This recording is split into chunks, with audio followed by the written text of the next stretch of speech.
We know the situation in Canada and around the world is getting more serious by the day, and that it can be hard to keep track of all the advice and the directions that are being given from various public health officials. We know you have lots of questions too, so we have put our Jeff Semple on the hunt for some answers. Jeff? Well, Donna, last week, about 1 million Canadians returned to the country from abroad after being urged by the federal government to get back here ASAP.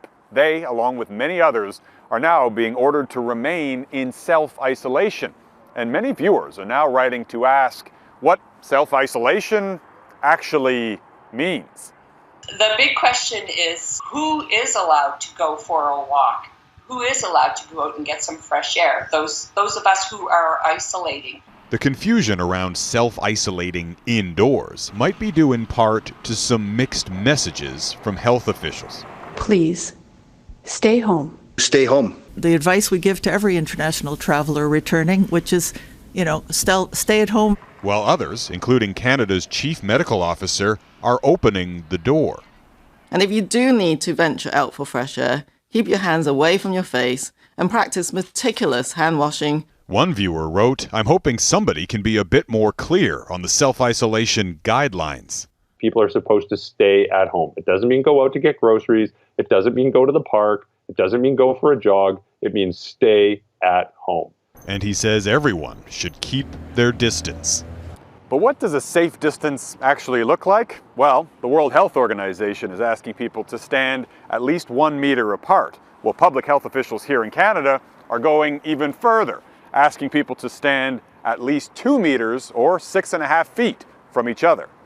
Depending on the strength of the sneeze and the amount of stuff that you sneeze, it could be 3 feet, a meter.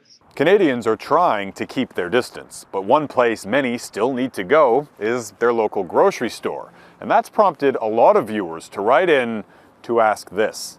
My question is the concern I have around unwrapped produce, specifically vegetables and fruit, or is there a way that we can protect ourselves? If somebody had coughed on the food, there's an off chance there could be something there.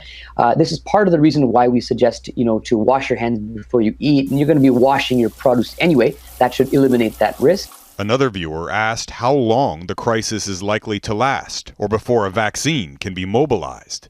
The lockdown, the physical distancing measures, I think they're going to be going on for at least 4, if not 6 weeks. But even the most optimistic official estimates suggest that a vaccine is at least a year down the road, underscoring an uncomfortable message.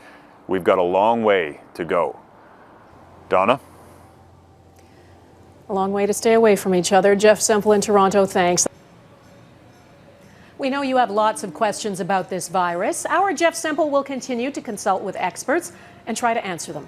Email your questions at globalnews.ca, and our website also has a special page dedicated entirely to COVID-19. You can visit globalnews.ca/coronavirus.